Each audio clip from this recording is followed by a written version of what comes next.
Bien chers amis de Café Évangile, Jésus traversait la Galilée avec ses disciples et il ne voulait pas qu'on le sache, car il enseignait ses disciples en leur disant « Le Fils de l'homme est livré aux mains des hommes.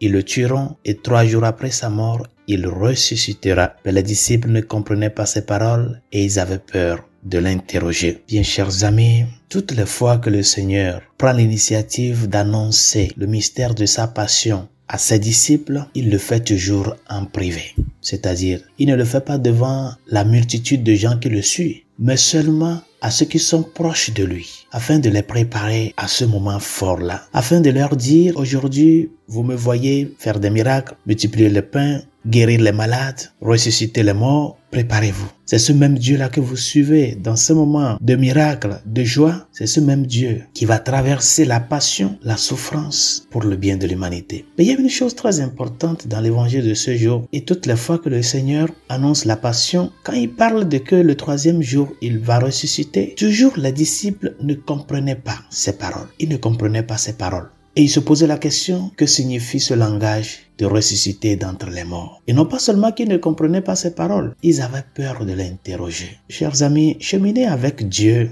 c'est un grand défi pour l'homme. C'est un grand défi. Un défi parce que tout Dieu qu'il a, il s'est rabaissé à notre niveau pour nous prendre par la main et faire le chemin de la vie avec nous jusqu'à l'étape finale qui est la rencontre effective et affective avec lui. Et dans ce cheminement, il y a une chose très importante que le disciple du Christ, tout chrétien est appelé à vivre, c'est la vertu de l'humilité. Nous voulons comprendre Dieu. Combien de fois nous ne nous posons pas la question, pourquoi il a permis telle chose dans ma vie? Pourquoi il a permis telle souffrance dans la vie de ma famille, dans la vie de mes enfants, de mes proches? Pourquoi il n'a pas su faire telle chose pour que je sois mieux situé dans telle position ou telle position? Nous posons beaucoup de questions à Dieu. Nous voulons le comprendre, mais nous n'arrivons pas. Et de la même manière que les disciples ne comprenaient pas ce langage de ressusciter d'entre les morts, c'est ça aussi pour nous, des fois, que nous n'arrivons pas à comprendre ce langage. Parce que l'on ne peut pas comprendre Dieu si Dieu lui-même ne se fait pas comprendre. Vous voyez, quand vous parlez avec les enfants, les tout petits, ce sont des âmes qui ont une certaine curiosité, mais aussi une certaine innocence très profonde.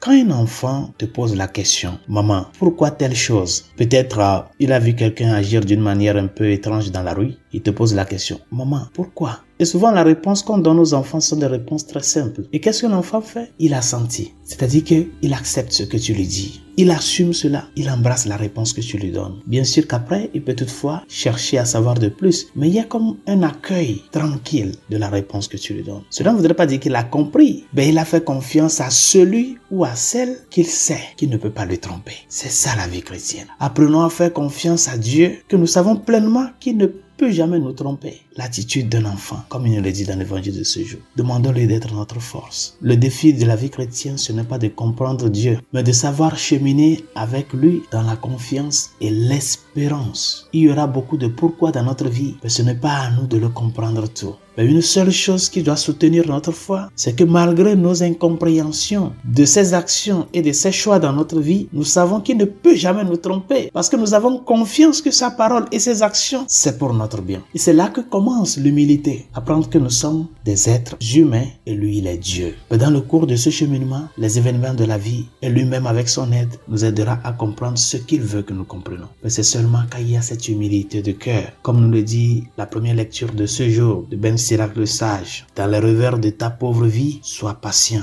car l'or est vérifié par le feu et les hommes agréables à Dieu par le creuset de l'humiliation. Demandons au Seigneur de nous aider à grandir dans cette confiance qui nous amènera à le laisser agir selon son vouloir pour notre bien et notre salut. Bonne journée, Dieu vous bénisse.